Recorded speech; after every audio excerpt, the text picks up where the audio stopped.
Hello everyone, कैसे हैं आप लोग। आज की क्लास में हम लोग पढ़ने वाले हैं सीबीएसई क्लास 10 इंग्लिश का फर्स्ट फ्लाइट बुक से चैप्टर नंबर 2, जिसका नाम है Nelson Mandela long walk to freedom. ठीक है, और इसके राइटर हैं नेल्सन रोहिलाला मंडेला। ठीक है, नेल्सन मंडेला का ही फुल नाम हो गया नेल्सन रोहिलाला मंडेला। ठीक है, चलिए सबसे पहले बिफोर यू रीड, तो अपार्टाइड ये वर्ड हमें समझना होगा। अपार्टाइड का मतलब क्या होता है, क्योंकि इसका जिक्र स्टोरी में बहुत बार होगा। तो apartheid is a political system that separates people according to their race. ठीक है, एक ऐसा पॉलिटिकल सिस्टम है जिसमें लोगों को अलग अलग किया जाता है अकॉर्डिंग टू देयर रेस। ठीक है, मतलब अकॉर्डिंग टू देयर कलर या फिर जाति के आधार पर अलग अलग किया जाए। कैन यू से which of these 3 countries named below had such a political system until very recently. तो इस तीनों में से कौन सा कंट्री में ये सिस्टम था अपार्टाइड, बहुत हाल फिलहाल में तक ही। तो इसका आंसर होगा साउथ अफ्रीका। ठीक है, साउथ अफ्रीका में गोरों कालों में भेद किया जाता था और इस रेशियल डिस्क्रिमिनेशन को ही अपार्टाइड बोलते हैं। ठीक है, have you heard of Nelson Mandela, क्या आपने सुना है नेल्सन मंडेला के बारे में। Mandela and his African national Congress spent a life time fighting against apartheid. ठीक है, नेल्सन मंडेला और उनके जो पार्टी थी अफ्रीकन नेशनल कांग्रेस, उन्होंने अपना पूरा जीवन फाइट किया है इस अपार्टाइड के खिलाफ। ठीक है, अपार्टाइड मतलब racial discrimination.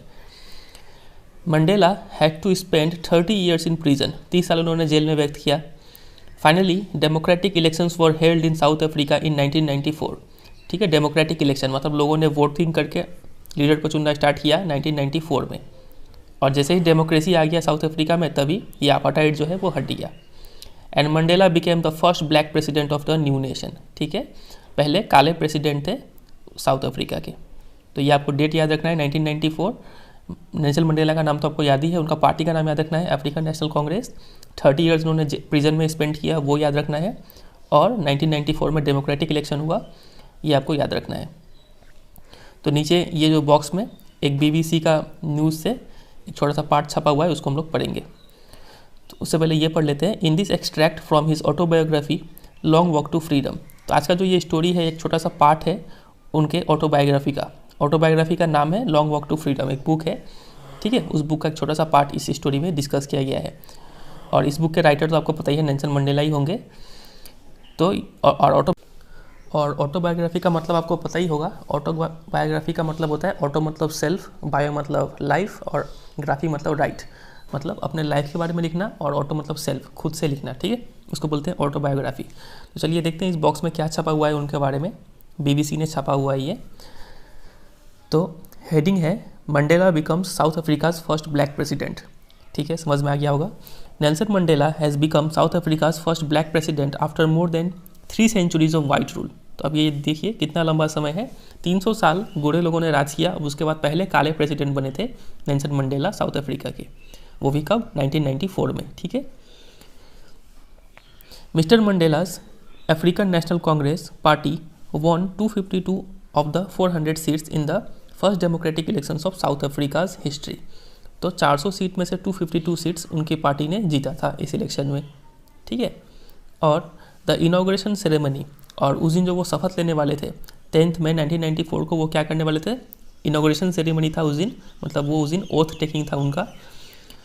Took place in the union buildings amphi theatre. ठीक है, यूनियन बिल्डिंग्स में ये इनॉग्रेशन सेरेमनी हेल्ड किया गया था। यूनियन बिल्डिंग्स क्या होता है, जैसे इंडिया में पार्लियामेंट हो गया, जितने भी सरकारी जो अफसर लोग हैं वहीं पे बैठते हैं, MP लोग वहाँ पे बैठते हैं, वैसे ही वहाँ पे भी साउथ अफ्रीका में क्या है, यूनियन बिल्डिंग्स है। तो वहाँ पे जो एम्पी थिएटर था, एम्पी थिएटर क्या होता है, नीचे यहाँ पे मीनिंग दिया गया था, एक सर्कुलर बिल्डिंग होता है, आप पिक्चर में देख लीजिए, इसको बोलते हैं एम्पी थिएटर। ठीक है, इन प्रेटोरिया टुडे, प्रेटोरिया पता है आपको साउथ अफ्रीका का कैपिटल है। तो वहाँ पे इनॉग्रेशन सेरेमनी हेल्ड किया गया था। तो आपको ये प्लेस याद रखना है। ठीक है, कहाँ पे इनॉग्रेशन सेरेमनी हुआ था, Union buildings amphi theatre in Pretoria. कब हुआ था, 10 मई 1994। चलिए, attended by politicians and dignitaries from more than 140 countries around the world. तो उस इनॉग्रेशन सेरेमनी में कई सारे पॉलिटिशियंस आए थे और डिग्निटरीज, जाने माने लोग आए थे, फ्रॉम मोर देन 140 कंट्रीज। ठीक है, पूरे वर्ल्ड के 140 कंट्रीज में से सब पॉलिटिशियंस और डिग्निटरीज आए थे। Never never again will this beautiful land experience the oppression of one by another, said Nelson Mandela in his address. तो मंडेला जी बोलते हैं कि इस ब्यूटीफुल लैंड पे अब ऐसा कभी नहीं होगा कि एक जन ऑपरेशन का मतलब होता है आपका किसी के ऊपर अत्याचार करना। अब कोई किसी के ऊपर अत्याचार नहीं करेगा इस ब्यूटीफुल लैंड पे। ब्यूटीफुल लैंड यहाँ पे कौन सा है? साउथ अफ्रीकाज लैंड, ठीक है। उसके बाद कुछ डॉट डॉट है। फिर jubilant scenes on the streets of Pretoria followed the ceremony with blacks whites and colours celebrating together. Jubilant मतलब हैप्पीली, मतलब खुशी वाला सीन जो देखने को मिला हमें प्रिटोरिया के स्ट्रीट्स पर। उसके बाद फॉलोड द सेरेमनी, और उस खुशी मना कौन रहे थे? ब्लैक्स लोग, वाइट लोग और कलर्ड, सभी कलर के लोग उस खुशी को मना रहे थे। More than 1 lakh South African man, women and children of all races sang and danced with joy. तो 1 लाख से ज़्यादा साउथ अफ्रीकन पुरुष, महिलाएं और बच्चे, सभी रंगों के, सभी धर्मों के, वो सब, सभी जाति के, वो सब एक साथ गाना गा रहे थे और एक साथ डांस कर रहे थे खुशी के साथ, ठीक है। तो ये चीज़ जो था अखबार में छपा हुआ था, ठीक है। चलिए अब आगे देखते हैं। इधर में एज अ कॉलम दिया गया है, तो हम लोग स्टोरी पढ़ते पढ़ते इस सबका मीनिंग देख लेंगे। तो स्टोरी अब यहाँ से स्टार्ट होता है। 10th में हमें पता है, हमें तो ईयर भी पता है, 10th में 1994। तो 10th में dawned bright and clear. Dawned मतलब बिगैन, ठीक है। 10 मई का जो दिन था वो काफ़ी ब्राइट और क्लियर शुरू हुआ। For the past few days I had been pleasantly besieged by dignitaries and world leaders who were coming to pay their respects before the inauguration। तो पिछले कुछ दिनों से मैं काफ़ी खुशी मन से बिसीज मतलब to be surrounded closely by, तो काफ़ी सारे लोग मेरे आसपास आते थे। बाई किससे सराउंडेड थे वो? डिग्निटरीज, वर्ल्ड के जाने माने लोग और वर्ल्ड लीडर्स लोग आते थे उनसे मिलने के लिए, ताकि वो लोग क्या दे पाए? रेस्पेक्ट दे पाए, to pay their respect before the inauguration. क्योंकि ये छोटा मोटा बात नहीं था, काफ़ी बड़ा बात था कि साउथ अफ्रीका में पहली बार 300 साल में एक ब्लैक प्रेसिडेंट होने वाले थे, ठीक है। तो इस बात के लिए सबको उनको आते थे कॉन्ग्रेचुलेशन बोलने के लिए, ठीक है। The inauguration would be the largest gathering ever of international leaders on south African soil. और ये जो इनॉग्रेशन सेरेमनी था, ठीक है, ओथ टेकिंग सेरेमनी था, ये लार्जेस्ट गैदरिंग था ऑफ इंटरनेशनल लीडर। ऐसा कभी नहीं हुआ था कि विश्व के इतने बड़े बड़े लोग और इतने बड़े लार्ज अमाउंट में सब लोग आए थे, लार्ज नंबर्स में वो लोग आए थे। ऐसा पहली बार हो रहा था साउथ अफ्रीकन सॉइल पे, ठीक है। The ceremony took place in the lovely sandstone amphi theatre, ठीक है। एम्पी थिएटर का मतलब बता ही चुके हैं, पिक्चर में भी देख लिए। तो यहाँ पे लिखा भी हुआ है, अ बिल्डिंग विदाउट अ रूफ, छत नहीं होता है उस बिल्डिंग पे, with many rose of seats rising in steps, और सीट्स जो है वो ऊपर की तरफ उठती जाती है, ठीक है, जैसे कि फिल्मों में होता है, हॉल में होता है, ठीक है, वैसा ही सीट्स होता है यहाँ पे। तो ये सेरेमनी जो था वो सैंडस्टोन का बना हुआ एम्पी थिएटर में हुआ था, found by the union buildings, ठीक है, यूनियन बिल्डिंग्स बनाया था इन प्रिटोरिया, ठीक है। तो ये लोकेशन तो हमने पहले याद करके रख लिया है। For decades this had been the seat of white supremacy. दशकों से ये जो एम्पी थिएटर था, यूनियन बिल्डिंग्स का एम्पी थिएटर, ठीक है, यहाँ पे हमेशा गोरो लोग का सुप्रीमेसी था, गोरो लोग का राज था। And now it was the site of a rainbow gathering of different colours and Nations for the installation of south Africa's first democratic non racial government. लेकिन अब क्या था? अब ये एक साइट ऑफ रेनबो गैदरिंग था। साइट ऑफ रेनबो गैदरिंग का मतलब क्या होता है? आप वहाँ पे भी लिखा हुआ, मतलब a beautiful coming together of various peoples like the colours of a rainbow, ठीक है। मतलब डिफरेंट कलर्स के लोग यहाँ पे आए हुए थे आज। इससे पहले सिर्फ गोरे लोग आते थे यहाँ पे, लेकिन आज यहाँ पे डिफरेंट कलर्स के लोग आए थे, जस्ट लाइक अ रेनबो, ठीक है। क्यों आए थे? ताकि इंस्टॉल कर पाए, इंस्टॉल मतलब यहाँ पे स्थापित कर पाए साउथ अफ्रीका फर्स्ट डेमोक्रेटिक, मतलब वोट द्वारा चुना हुआ एक नेता, नॉन रेशियल गवर्नमेंट, ठीक है, जो रंग में भेदभाव ना करता हो, वैसा गवर्नमेंट आज पहला बार यहाँ पे इंस्टॉल होने जा रहा था, ठीक है। On that lovely autumn day, autumn का मतलब आपको पता होगा, समर और विंटर के बीच में जो डेज होता है उसको बोलते हैं ऑटम डेज, ठीक है। तो चूंकि साउथ अफ्रीका साउदर्न हेमिस्फीयर में आता है, तो वहाँ पे मई का महीना में ऑटम होता है, ठीक है। तो वही यहाँ पे बोला गया है कि on that autumn day I was accompanied by my daughter Zenani. तो वहाँ पे उनकी बेटी भी थी Zenani. On the podium, on the stage, ठीक है, पोडियम मतलब जहाँ पे पैर रखते हैं, मतलब on the stage, mister de Klerk was first sworn in as second deputy president. Deputy मतलब वाइस प्रेसिडेंट, ठीक है। तो इंडिया में भी वाइस प्रेसिडेंट होता है, लेकिन वहाँ पे 2 वाइस प्रेसिडेंट थे। तो पहले जो सेकंड जो वाइस प्रेसिडेंट थे वो थे मिस्टर डी क्लर्क, उन्होंने पहले शपथ लिया। Then Thabo Mbeki was sworn in as first deputy president. तो फर्स्ट वाइस प्रेसिडेंट जो थे वो थे थाबो म्बेकी, और पहले जो डेप्यूटी प्रेसिडेंट थे, सेकंड जो डेप्यूटी प्रेसिडेंट थे वो थे मिस्टर डी क्लर्क, ठीक है। सो ये दोनों नाम आपको याद रखना है। When it was my turn, अब आया नेल्सन मंडेला का टर्न, ठीक है, अब वो जाएंगे शपथ लेने। तो उन्होंने प्लेज किया, शपथ लिया, टू ओबे, वो पालन करेंगे, एंड अपहोल्ड, रक्षा करेंगे, द कॉन्स्टिट्यूशन, कॉन्स्टिट्यूशन का, संविधान का रक्षा करेंगे, ठीक है, and to devote myself to the wellbeing of the republic, और अपने आप को समर्पित कर देंगे ताकि ये रिपब्लिक, उस पूरे कंट्री का वो देखभाल कर पाए, एंड इट्स पीपल, उनके लोगों का भी वो देखभाल कर पाए। To the assembled guests and the watching world I said, जितने भी मेहमान आए हुए थे और जितने भी वर्ल्ड के लोग जब उन्हें देख रहे थे टीवी पे, उन्होंने क्या बोला, तो ये रहा उनका स्पीच, ठीक है। चलिए अब उनका स्पीच पढ़ते हैं। Today all of us do by our presence here confer glory and hope to newborn liberty. तो वो बोलते हैं आज ऑल ऑफ अस डू, हम सभी लोग यहाँ पे उपस्थित होके कन्फर, कन्फर का मतलब होता है गिव, ये देते हैं, क्या देते हैं, glory and hope to our newborn liberty. आज हम लोग ग्लोरी एंड होप, ग्लोरी का मतलब होता है सम्मान, ठीक है, सम्मान देते हैं और एक उम्मीद देते हैं, ये जो नया नया जो जन्म लिया है आज़ादी, लिबर्टी, उस आज़ादी को आज हम लोग सब यहाँ पे उपस्थित होके ये होप देते हैं और सम्मान देते हैं, ठीक है। Out of the experience of an extraordinary human disaster that lasted too long, तो हमने जो एक्सपीरियंस किया था, एक्स्ट्रा ऑर्डिनरी मतलब ऑर्डिनरी नहीं, एक्स्ट्रा ऑर्डिनरी, काफ़ी बहुत ही बड़ा हमने जो ह्यूमन डिजास्टर एक्सपीरियंस किया था, तो उस एक्सपीरियंस से, ठीक है, वो एक्सपीरियंस जो काफ़ी लंबा लास्ट किया था, मतलब 300 साल वो जो हमें डिस्क्रिमिनेशन झेलना पड़ा, उस 300 साल का ये एक्सपीरियंस से must be born a society, उस एक्सपीरियंस का वजह से अब एक सोसाइटी जन्म लिया है, of which all humanity will be proud, ऐसा सोसाइटी जन्म लिया है जिस सोसाइटी पे पूरे मानवता जो समाज है उनको गर्व होगा, ठीक है।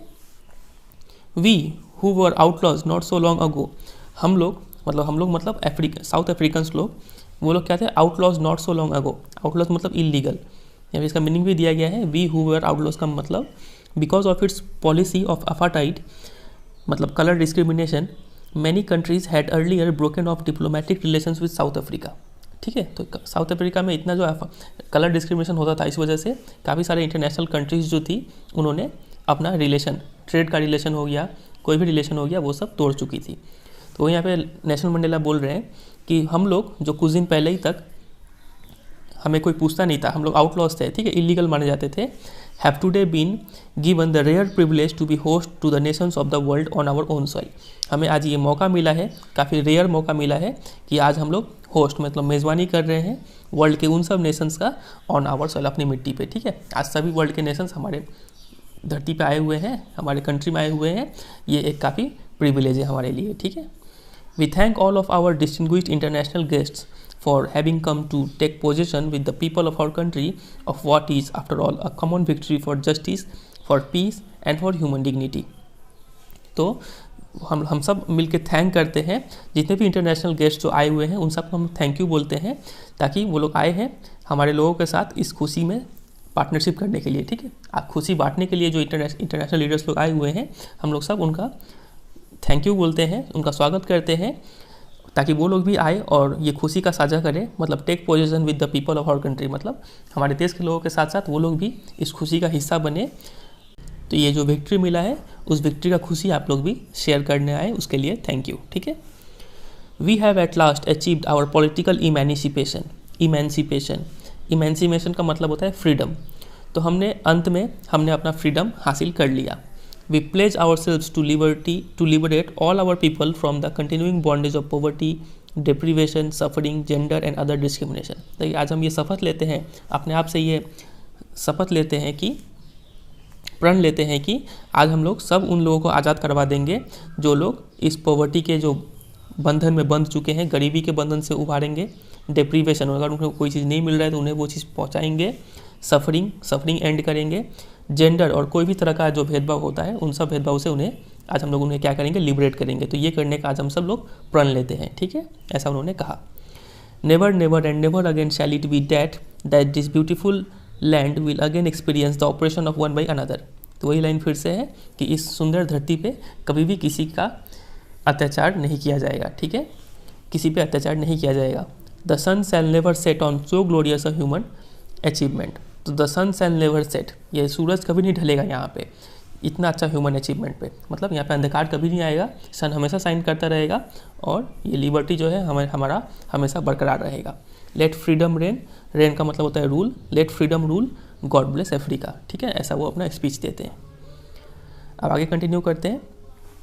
अ few moments later we all lifted our eyes in awe as a spectacular array of South African jets, helicopters and troop carriers roared in perfect formation over the Union buildings।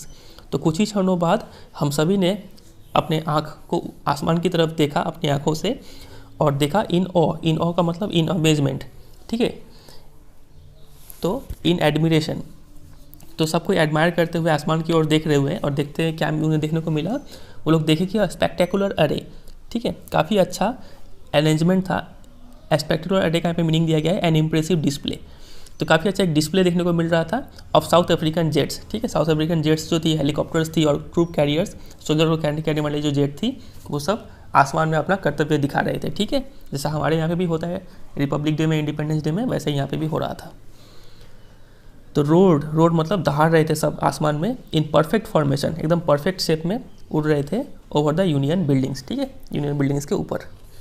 It was not only a display of pin point precision, ये सिर्फ उनका pin point precision का मतलब accuracy, ये सिर्फ उनका accuracy का display नहीं था कि वो इतना अच्छा से शेप फॉर्म कर रहे थे and military force, but a demonstration of the military's loyalty to democracy. ये जो वे लोग स्पेक्टेकुलर एरे जो दिखा रहे थे, ठीक है, ये लोग जो कर्तव्य कर रहे थे आसमान में, ये डिस्प्ले कर रहा था कि मिलिट्री जो है वो क्या है, लॉयल है, ईमानदार है to the democracy, to a new government, ठीक है, जो नया सरकार जो अभी चुना गया है उस सरकार के प्रति मिलिट्री का लॉयल्टी दिखाता है ये चीज़, ठीक है, to a new government that had been freely and fairly elected, वो नया सरकार जो काफ़ी एक फ्री इलेक्शन में और काफ़ी फेयरली इलेक्टेड किया गया है, ठीक है, फेयरली मतलब कोई इसमें घोटाला नहीं हुआ है। ओनली मोमेंट्स बिफोर, कुछ ही क्षण पहले, कुछ ही सालों पहले, the highest generals of South African कुछ ही क्षण पहले the highest generals of the South African defence force and police, their chest bedecked with ribbons and medals from days bygone, saluted me and pledged their loyalty।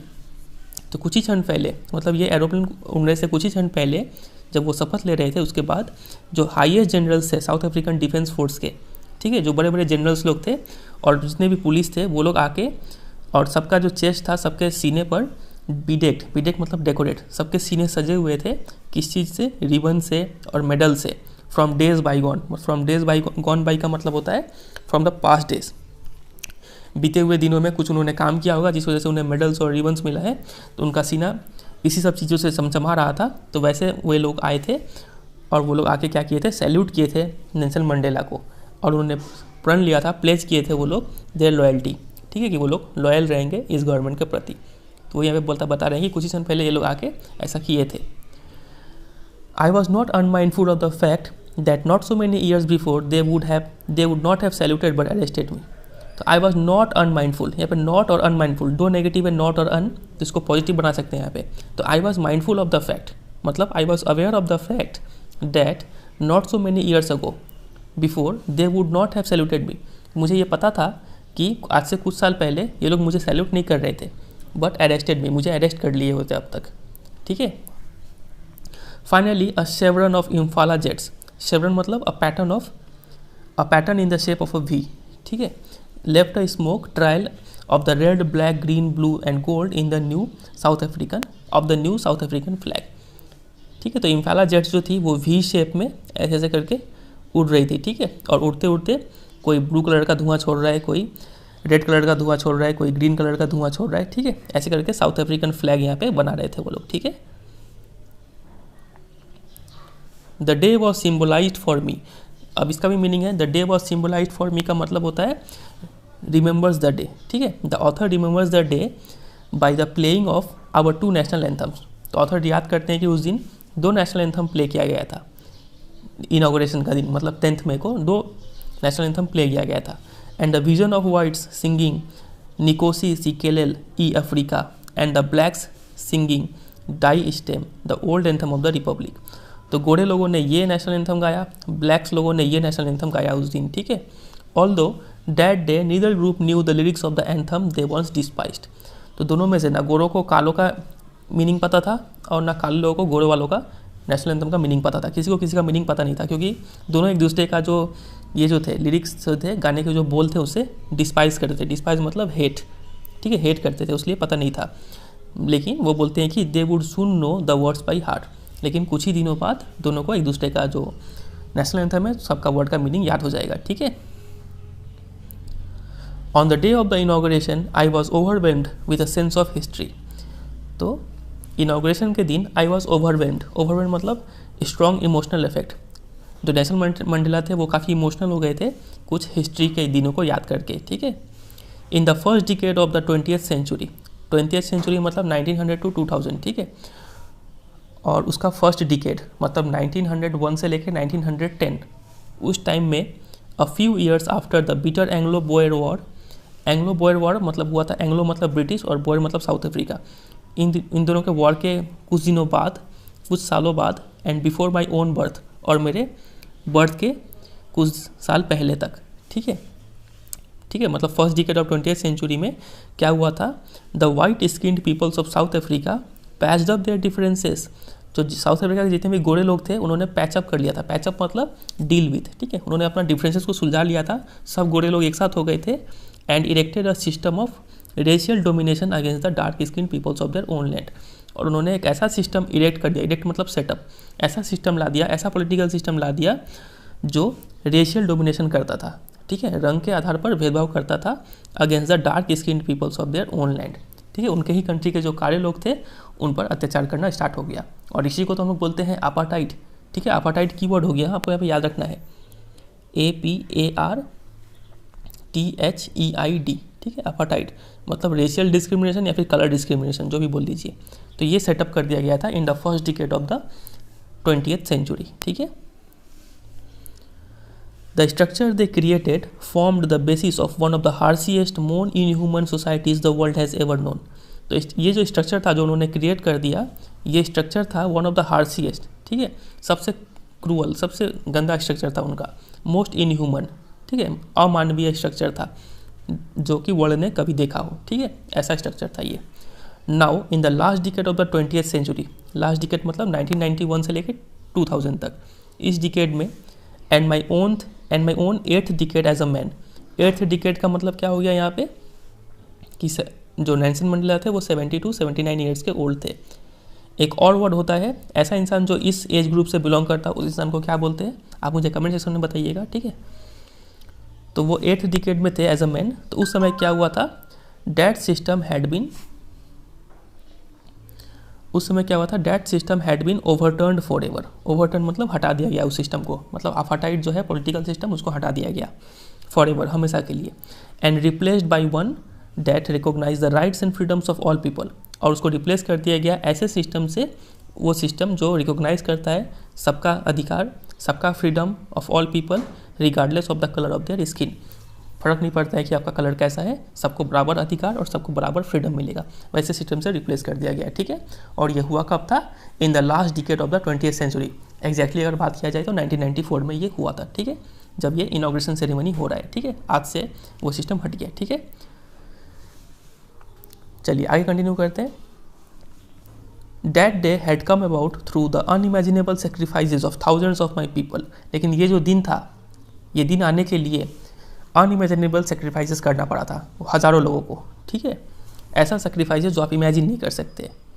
People who suffering and courage can never be counted और repaid.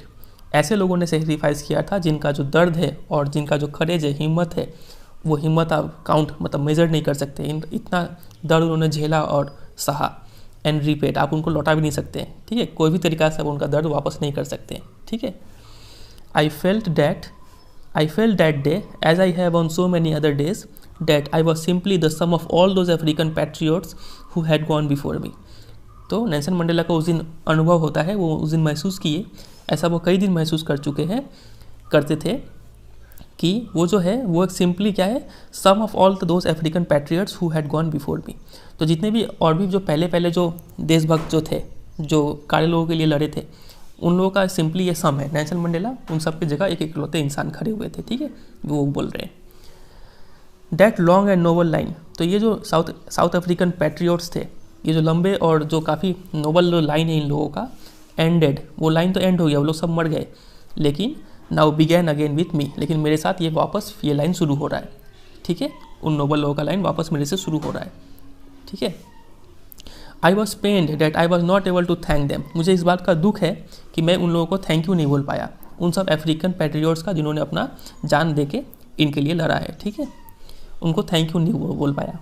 And that they were not able to see what their sacrifices had wrought, और मुझे इस बात का भी दुख था कि ये जो अफ्रीकन पैट्रियोट्स थे जिन्होंने अपना जान दे दिया, वो लोग ये नहीं देख पाए कि उनके सेक्रीफाइसेस, उनके बलिदान का आज क्या नतीजा हमें मिला है, मतलब उनका जो बलिदान था वो सक्सेसफुल हुआ, ये सक्सेस वो लोग नहीं देख पाए, तो इस बात का मुझे दुख है, ठीक है। यहाँ पे है राउट, राउट का मतलब होता है डन या फिर अचीव्ड, तो उनका सेक्रीफाइसेस से क्या क्या अचीव हुआ है ये लोग देख नहीं पाए, इस बात का मुझे दुख है, ऐसा नेल्सन मंडेला बोलते हैं।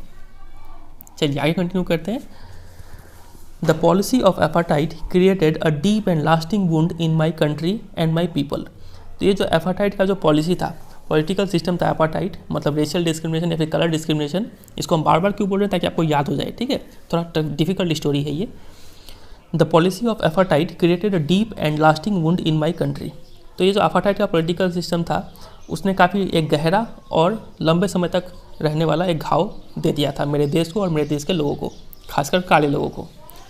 ऑल ऑफ अस, ठीक है, all of us will spend many years if not generations recovering from that profound hurt, तो हम सभी लोग कई साल बिताएंगे, अगर जनरेशन नहीं, सदी नहीं तो कई साल तो ज़रूर बिताएंगे उस वुंड से रिकवर करने के लिए, ठीक है, प्रोफाउंड मतलब डीप, उस गहरा जख्म से रिकवर करने के लिए हम लोग कई साल बिताएंगे। But the decades of operation and brutality had another unintended effect, लेकिन ये जो था, ये जो अत्याचार हम पे हुआ, क्रूर अत्याचार जो हम पे हुआ सदियों तक, दशकों तक, ये अत्याचार का एक अनइंटेंडेड इफेक्ट, अनइंटेंडेड मतलब जो चाहा ना गया हो, ठीक है, वैसा इफेक्ट भी हुआ। वो इफेक्ट क्या था? And that was that it produce the Oliver Tambos, the Walter Sisulus, the chief Luthulis, पता नहीं सही प्रोनाउंस कर रहे हैं कि नहीं, the Yusuf Dadoos, the Bram Fischers, the Robert Sobukwes of our time, ठीक है। चलिए प्रोनाउंसिएशन में कुछ गलती होगा तो उसके लिए सॉरी, ठीक है। तो जो भी है वो बोल रहे हैं कि उसका अनइंटेंडेड इफेक्ट ये था कि उस अत्याचार का वजह से ऐसे महान महान लोग पैदा हुए थे। अब यहाँ पे आप एक बात गौर कीजिएगा कि हम लोग कभी भी प्रॉपर नाउन से पहले, प्रॉपर नाउन मतलब किसी चीज़ का नाम, किसी चीज़ का नाम से पहले हम लोग डेफिनेट आर्टिकल द नहीं लगाते हैं, ठीक है। लेकिन अगर हमें ऐसे बोलना हो जैसे कि द गुप्ताज, ठीक है, ऐसे बोल रहे हैं, या फिर द सचिन तेंदुलकर्स अगर हम बोल रहे हैं, या फिर द विराट कोहलीज अगर हम बोल रहे हैं, तो इसका मतलब ये है कि हम लोग सिर्फ विराट कोहली को नहीं बोल रहे, हम लोग बोल रहे हैं कि विराट कोहली जैसे जितने भी प्लेयर हैं उनको बोल रहे हैं, ठीक है। द विराट कोहलीज ऐसे बोल रहे हैं तो इसका मतलब है विराट कोहली जैसे प्लेयर्स। तो वैसे यहाँ पे बोला गया है कि द ओलिवर थैम्बोस, ठीक है, अगर यहाँ पे द लगाए तो लास्ट में एस जरूर लगा होगा। द वाल्टर सिसुलुस, ठीक है, एस यहाँ पे लगाए, सब में लास्ट में एस लगाए, तो ऐसे आप यूज़ कर सकते हैं डिफरेंट आर्टिकल को, ठीक है। तो इन जैसे महान महान लोग पैदा हो गए उस ब्रूटैलिटी का वजह से, ऑपरेशन का वजह से, ठीक है। Man of such extraordinary courage, तो इनके पास काफ़ी ज़्यादा करेज था, विजडम बुद्धि थी, एंड जेनरोसिटी, ठीक है, और काफ़ी ज़्यादा उदार थे वो लोग, ठीक है, दानी टाइप के थे। That their like may never be known again, इतने महान थे लोग कि इनके जैसे लोग शायद अब तो हमें वापस ना देखने को मिले, ठीक है। Perhaps it requires such depths of operation to create such heights of character, तो ये काफ़ी अच्छा लाइन है उनका, ये फेमस लाइन है ये नेल्सन मंडेला का। वो बोलते हैं कि अगर हम किसी इंसान को इतना ऑपरेशन करना पड़ेगा, इतना उत्पीड़न करना पड़ेगा, किसी इंसान पर बहुत ज़्यादा अत्याचार करना पड़ेगा, तभी इस टाइप के कैरेक्टर वाले लोग सामने निखर के आते हैं। एक कहावत है ना कि बुरे वक्त में कुछ लोग बिखर जाते हैं, कुछ लोग निखर जाते हैं। तो आपको अपना अगर असली टैलेंट अगर आपको पहचानना है अपने आप के अंदर, तो आपको पूरे वक्त से होकर गुजरना होगा, ठीक है, क्योंकि जितना आप पे प्रेशर पड़ेगा उतना आप निखरेंगे, ठीक है। तो वही यहाँ पे बोला गया है कि इतना ऑपरेशन, इतना गहराई से अगर किसी पर अत्याचार किया जाए तो ही इस टाइप के कैरेक्टर वाले लोग पैदा होते हैं, ठीक है। My country is rich in the minerals and James date lie beneath it's soil, तो बोलते हैं कि मेरा जो देश है, साउथ अफ्रीका जो कंट्री है, कि मिनरल्स और जेम्स में काफ़ी ज़्यादा रिच है, काफ़ी ज़्यादा अमाउंट में पाए जाते हैं मिट्टी के नीचे। But I have always known that it's greatest wealth is its people, लेकिन नेल्सन मंडेला का कहना है कि मेरा मानना है कि वर्ल्ड का जो सबसे बड़ा जो धन है, संपत्ति है, वो है उनके यहाँ के लोग, ठीक है, इनके जैसे लोग, ये लोग असली संपत्ति है देश के। Is its people finer and truer than the purest diamonds, तो प्योर जो डायमंड होता है ना, हीरा जो होता है, उससे भी प्योर है ये लोग और उससे भी सच्चे हैं ये लोग, ठीक है। तो ये लोग देश के असली वेल्थ है, ऐसा नेल्सन मंडेला बोलते हैं अपने स्पीच में।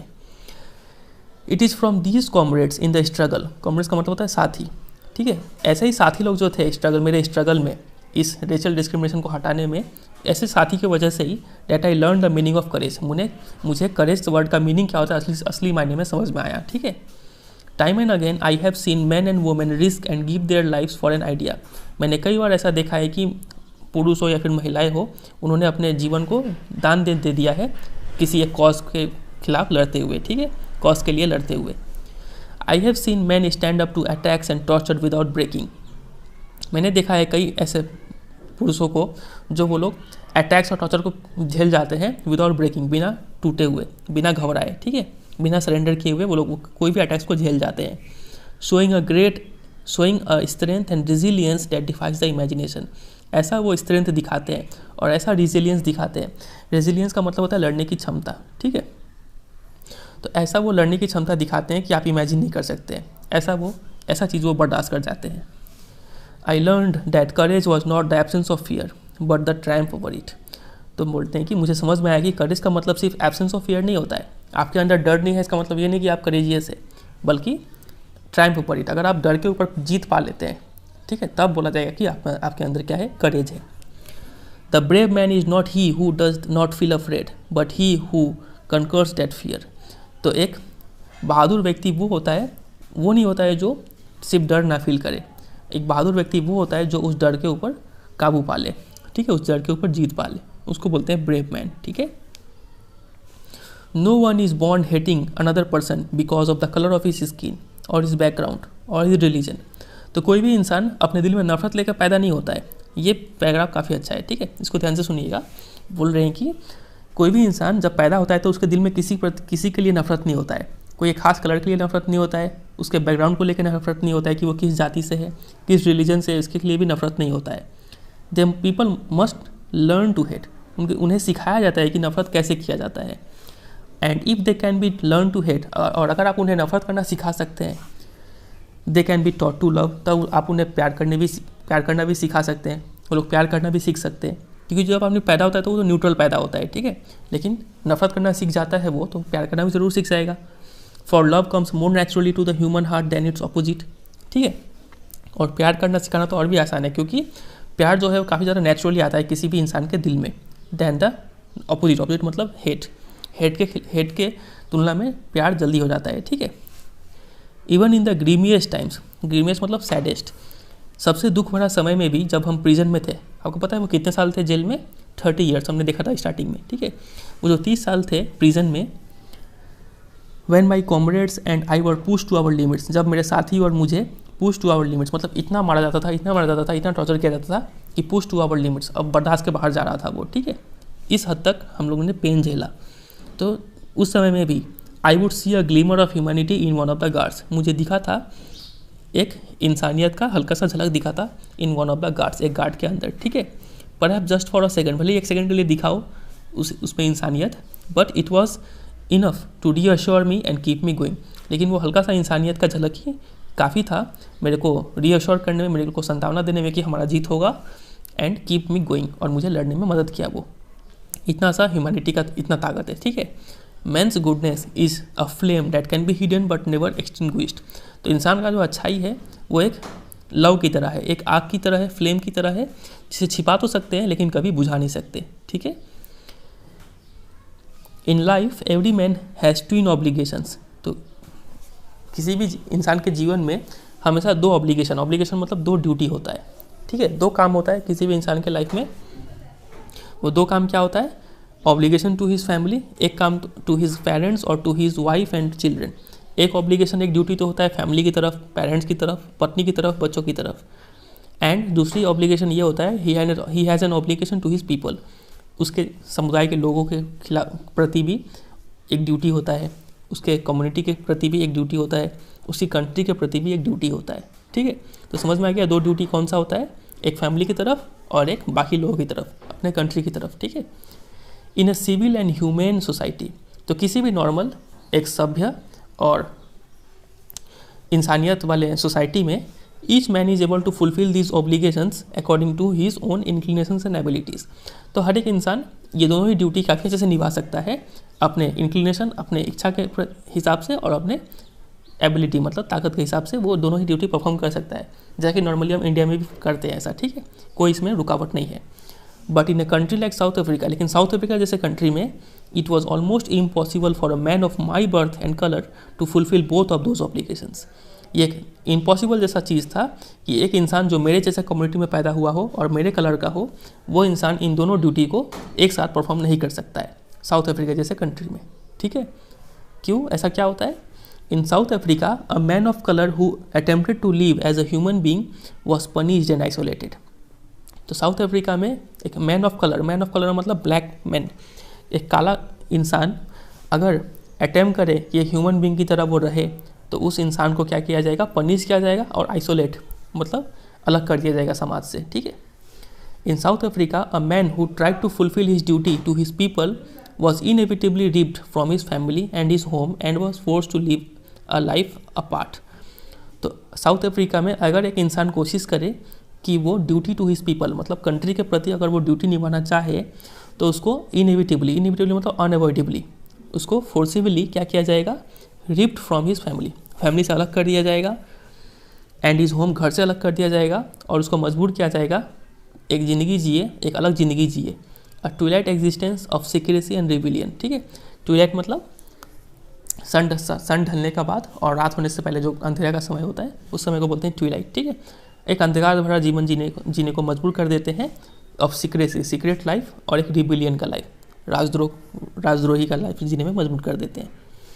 आई did not in the beginning choose to place my people above my family, but in attempting to serve my people, I found that I was prevented from fulfilling my obligations as a son, a brother, a father and a husband। तो शुरुआत में तो मैंने ऐसा नहीं किया कि मैं पहले देश को देखूँ फिर अपने फैमिली को देखूँ, ठीक है। शुरुआत में पहले मेरा जिम्मेदारी फैमिली के प्रति मैंने निभाया, लेकिन but in attempting to serve my people, जैसे ही मैं अपनी कंट्री के लोगों को मतलब काले लोगों को हेल्प करना चाहा, मैं पाया कि I found that I was prevented from fulfilling my obligations as a son. तो अगर मैं कंट्री के लोगों को हेल्प करने जाता हूँ तो मेरा फैमिली, मेरा बेटा, मेरा भाई, ठीक है, मेरे पिताजी, मेरे हस्बैंड और वाइफ जो भी है, उनके प्रति जो ड्यूटी है वो नहीं निभा पाते हैं। मतलब दोनों में से एक चूज़ करना होगा, क्या तो फैमिली चूज़ करो, नहीं तो आप कंट्री को चूज़ करो, ठीक है। ऐसा सिचुएशन था वहाँ पे। चलिए आगे कंटिन्यू करते हैं। उम्मीद करते हैं आप थक गए होंगे ना। चलिए फिर भी थोड़ा ही सा बचा है, ख़त्म कर डालते हैं। I was not born with hunger to be free. तो ये जो फ्री आज़ाद होने का जो भूख है मेरे अंदर, जब हम पैदा हुए थे तब नहीं था मेरे अंदर, ठीक है। आई वॉज बॉर्न फ्री, जब मैं पैदा हुआ था तो मुझे लग रहा था कि मैं फ्री हूँ, फ्री इन एवरी वे, हर तरीके से फ्री हूँ, दैट आई कुड नो, जैसे मुझे पता था। जिस हिसाब से सोच सकते हैं उस हिसाब से हम फ्री थे। Free to run in the fields near my mother's hut, ठीक है, अपने माँ की कुटिया के बगल में जो मैदान थे उसमें हम दौड़ सकते थे, ये फ्रीडम था। Free to swim in clear stream, ठीक है, साफ नदी में तैरने का फ्रीडम था। That ran through my village, जो हमारे गांव से होकर गुजरता था। Free to roast mealies under the stars, ठीक है, तो मिलीज को रोस्ट करने का भी फ्रीडम था। मिलीज क्या होता है? मकई होता है, आप पिक्चर में देख पा रहे हैं, उसको पकाने का फ्रीडम था। And ride the broad back of slow moving bulls, ठीक है, बैलों को चराने का फ्रीडम था। As long as I obeyed my father and abided by the customs of my tribe, I was not troubled by the laws of man or God. तो जब तक कि हम फादर को ओबे करते थे और जितने भी कस्टम्स थे, रीति रिवाज थे मेरे ट्राइब के, वो जब तक हम फॉलो करते थे, तब तक ना ही मुझे लॉज ऑफ मैन, कानूनी कोई प्रॉब्लम था, और ना ही कोई भगवान से कोई प्रॉब्लम था, ठीक है। It was only when I began to learn that my boyhood freedom was an illusion, when I discovered as a young man that my freedom had already been taken from me। तो मुझे it was only when I began to learn, तो मुझे ये तब realise हुआ कि मेरा freedom चला गया है। ये जो मेरा फ्रीडम है ये सिर्फ एक इल्यूजन है, एक छलावा है। मेरा जो फ्रीडम है मुझे तब पता चला जब उन्होंने डिस्कवर किया कि जब वो बड़े हो गए, उन्होंने पता चला कि मेरा आज़ादी तो पहले ही छीन चुके हैं ये लोग, ठीक है। जब वो बड़े हो गए तब ये रियलाइज़ हुआ कि मेरा आज़ादी तो पहले ही छीन चुका है। That I began to hunger for it। और जब उन्हें ये रियलाइज़ हुआ कि मेरा आज़ादी छीन चुका है, जब वो बड़े हो गए तब उन्हें रियलाइज़ हुआ कि मेरा आज़ादी छीन चुका है और वो began to hunger for it, और तब उनके अंदर भूख आ गया इस फ्रीडम के लिए। तो यहाँ पे जो बोल रहे थे ना कि I was not born with hunger to be free, जब पैदा हुए थे तब तो फ्रीडम के लिए हंगर नहीं था, लेकिन जब वो बड़े हो गए तब उन्हें रियलाइज़ हुआ कि मुझे भी अब हंगर चाहिए, फ्रीडम चाहिए। ठीक है। At last as a student I wanted freedom only for my at first as a student I wanted freedom only for myself, the transitory freedom of being able to stay out at night. तो शुरू में तो जब हम student थे तो मुझे आज़ादी चाहिए था सिर्फ मेरे लिए। ठीक है। वो ट्रांजिटरी आज़ादी चाहिए था, ट्रांजिटरी मतलब टेम्पररी फ्रीडम चाहिए था of being able to stay out at night. मुझे फ्रीडम चाहिए था कि हम रात को बाहर घूम पाए, रीड व्हाट आई प्लीज, जो मुझे पसंद है वो पढ़ पाए, उसका फ्रीडम चाहिए था। And go where I choose, और जहाँ मुझे पसंद हो हम वहाँ जा पाए, मुझे उसका फ्रीडम चाहिए था। Later as a young man in Johannesburg, और जब मैं एक जवान व्यक्ति हो गया तो जोहान्सबर्ग में I yearned for the basic and honourable freedoms of achieving my potential. तो जब मैं एक बड़ा व्यक्ति हो गया, मतलब यंग मैन हो गया जोहान्सबर्ग में, तब मैं चाहा कि मुझे एक बेसिक सा और एक इज्जत वाला फ्रीडम मिले। वो फ्रीडम क्या था? ऑफ अचीविंग माई पोटेंशियल, मैं अपने पूरे पोटेंशियल को यूज़ करके जो भी काम करना चाहूँ वो काम कर पाऊँ। ऑफ अर्निंग माई कीप, ठीक है, अपना रोजी रोटी कमा पाऊँ। Of marrying and having a family, शादी कर पाऊँ और एक फैमिली चला पाऊँ। The freedom not to be obstructed in a lawful life, ऐसा फ्रीडम चाहिए था जो अगर लॉफुल लाइफ अगर जिए तो उसे कोई ऑब्स्ट्रक्ट ना करे। ठीक है, मतलब लॉ एंड ऑर्डर एग्जिस्ट करे। ठीक है, कोई भी जब मन चाहे अरेस्ट ना कर ले, ऐसा फ्रीडम चाहिए था। But then I slowly saw that not only was I not free but my brothers and sisters were not free. तो तब नेल्सन मंडेला को ये रियलाइज़ होता है कि ऐसा नहीं है कि सिर्फ मैं ही फ्री नहीं हूँ, बल्कि मेरे जितने भी भाई और बहनें हैं वो सब भी फ्री नहीं हैं। I saw that it was not just my freedom that was curtailed, but the freedom of everyone who looked like I did. उन्होंने देखा कि ऐसा नहीं है कि सिर्फ उनका ही फ्रीडम कर्टेल मतलब रिड्यूस, ऐसा नहीं कि उनका ही फ्रीडम सिर्फ रिड्यूस किया गया हो, बल्कि फ्रीडम उन सभी लोगों का रिड्यूस किया गया है जो मेरी तरह दिखते थे, मतलब जो काले लोग थे। That is when I joined the African National Congress, और तभी मैंने क्या किया? African national Congress party join किया। And that is when the hunger for my own freedom became the greater hunger for the freedom of my people. और जैसे ही मैंने ये पार्टी ज्वाइन किया तब मेरा अपना जो फ्रीडम था, फ्रीडम का जो भूख था, वो भूख चेंज हो गया मेरे सभी लोगों का फ्रीडम का भूख में। ठीक है, मतलब मुझे फ्रीडम चाहिए था सभी लोगों के लिए, सिर्फ मेरा फ्रीडम नहीं चाहिए था। It was this desire for the freedom of my people to live their lives with dignity and self respect that animated my life. और यही जो मेरे अंदर डिज़ायर था कि मैं अपने लोगों के लिए फ्रीडम पाऊँ, उन लोगों को एक डिग्निटी भरा लाइफ और सेल्फ रिस्पेक्ट भरा लाइफ के फ्रीडम के लिए मैं लड़ूँ, इस डिज़ायर की वजह से मेरा लाइफ एनिमेट हो गया। एनिमेट मतलब फुल ऑफ एनर्जी हो गया। That transform the frightening young man into a bold one. और ये डिज़ायर, जो पहले मैं एक फ्राइटनिंग यंग मैन था, डरा हुआ एक इंसान था, मुझे एक बोल्ड, एक हिम्मत वाला इंसान बना दिया मुझे, यही desire. That drove a law abiding attorney to become a criminal. पहले ये लॉयर थे नेल्सन मंडेला, ठीक है, तो लॉयर से एक अटॉर्नी से जो लॉ का पालन करते थे, उनसे उन्होंने ट्रांसफ़र हो गया एक क्रिमिनल के रूप में, वो अब एक बन गए थे व्यक्ति। ठीक है, तो इस डिज़ायर की वजह से वो एक लॉयर से क्रिमिनल बन गए। That turned a family loving husband into a man without a home. एक फैमिली को प्यार करने वाले वो इन हस्बैंड थे, तो उनसे वो शिफ्ट होकर वो क्या बन चुके थे? एक ऐसे इंसान बन चुके थे जिनका अपना कोई घर नहीं था। That force a life loving man to live like a monk. एक जीवन को प्यार करने वाला व्यक्ति से वो किस में शिफ्ट हो गए थे? एक मॉन्क मतलब सन्यासी का व्यक्ति, साधु का व्यक्ति, अब वो जीने लग गए थे। ठीक है, तो एक इस डिज़ायर का वजह से कि मुझे एक फ्रीडम चाहिए सभी लोगों के लिए, एक ऐसा लाइफ चाहिए हर काले लोगों के लिए जो एक सेल्फ रेस्पेक्ट भरा लाइफ हो, एक डिग्निटी भरा लाइफ हो, ऐसा लाइफ पाने के लिए उन्होंने इतना सारा चीज़ शिफ्ट कर लिया। मतलब एक डरा हुआ व्यक्ति से एक हिम्मत वाला व्यक्ति बन गए, वो एक लॉयर से क्रिमिनल बन गए, और फैमिली को प्यार करने वाले व्यक्ति से एक बेघर व्यक्ति बन गए, और एक लाइफ लविंग मैन से एक वो क्या बन गए? एक साधु टाइप व्यक्ति बन गए थे। I am no more virtuous or self sacrificing than the next man. लेकिन मैं किसी भी दूसरे व्यक्ति से ऐसा नहीं है कि मैं ज़्यादा वर्चुअस हूँ, ज़्यादा अच्छा हूँ, या फिर ज़्यादा बलिदान देने वाला हूँ, ऐसा नहीं है। लेकिन but I found that I could not even enjoy the poor and limited freedoms I was allowed when I knew my people were not free. लेकिन मेरे अंदर ये बात था कि मुझे जो पुअर और लिमिटेड फ्रीडम जो मुझे मिला था एक लॉयर होने के नाते, जो मुझे दिया गया था, मैं वो इन्जॉय नहीं कर पा रहा था। जब मुझे ये बात पता चला कि मेरे पीपल, मेरे जैसे लोग, जो काले लोग हैं, मेरे जो लोग हैं, वो लोग अपना फ्रीडम इन्जॉय नहीं कर पा रहे, तो मैं अपना फ्रीडम कैसे इन्जॉय करूँ? ठीक है, वो बोलते हैं freedom is indivisible, freedom divide नहीं कर सकते हैं, ठीक है। ऐसा नहीं है कि आपको इतना फ्रीडम मिलेगा, किसी को कम फ्रीडम मिलेगा, किसी को ज़्यादा फ्रीडम मिलेगा। फ्रीडम इनडिविजिबल है। The chains on any one of my people were the chains on all of them. अगर मेरे किसी लोग पे, किसी एक लोग पे भी अगर चेन पड़ता है, ठीक है, तो इसका मतलब है कि मेरे सारे लोगों पर चेन पड़ा है।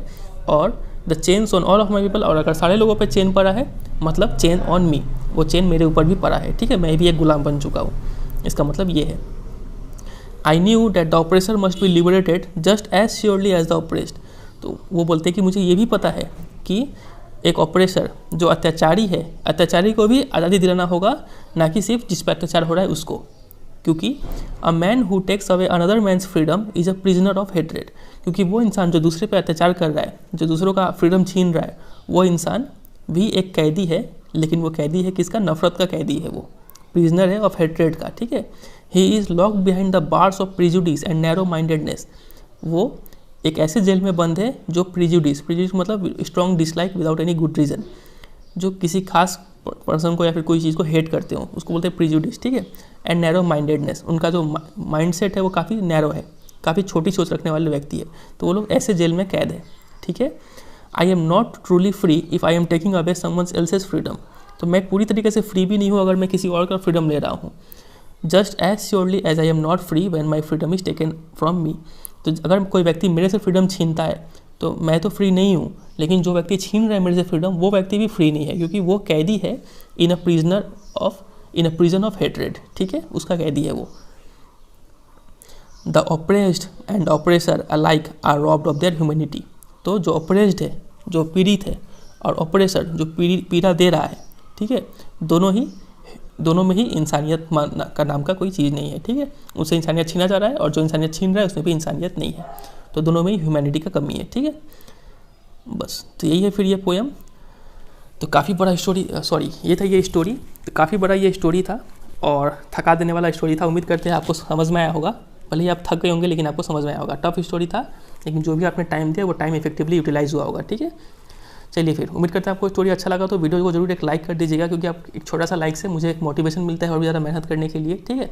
और वीडियो में कमेंट करके भी जरूर बताएं कि आपको स्टोरी कैसा लगा, और कोई भी डाउट हो तो आप कमेंट सेक्शन में बेझिझक पूछ सकते हैं। और वीडियो को जरूर शेयर कीजिए अपने दोस्तों के साथ, क्योंकि आप शेयर करेंगे तो थोड़ा वीडियो को ज़्यादा व्यूज़ मिलेगा और चैनल को ग्रो होने में थोड़ा हेल्प मिलेगा, ठीक है। और चैनल पर नहीं हो तो चैनल को जरूर सब्सक्राइब कर लीजिए, और बाकी कंटेंट भी देखिए, क्लास 10 का जो भी चैप्टर बना हुआ है, जो भी सब्जेक्ट का, वो देखिए, आपको जरूर अच्छा लगेगा, ठीक है। चलिए फिर मिलते हैं बहुत जल्द अगले चैप्टर के साथ, तब तक के लिए good bye and take care.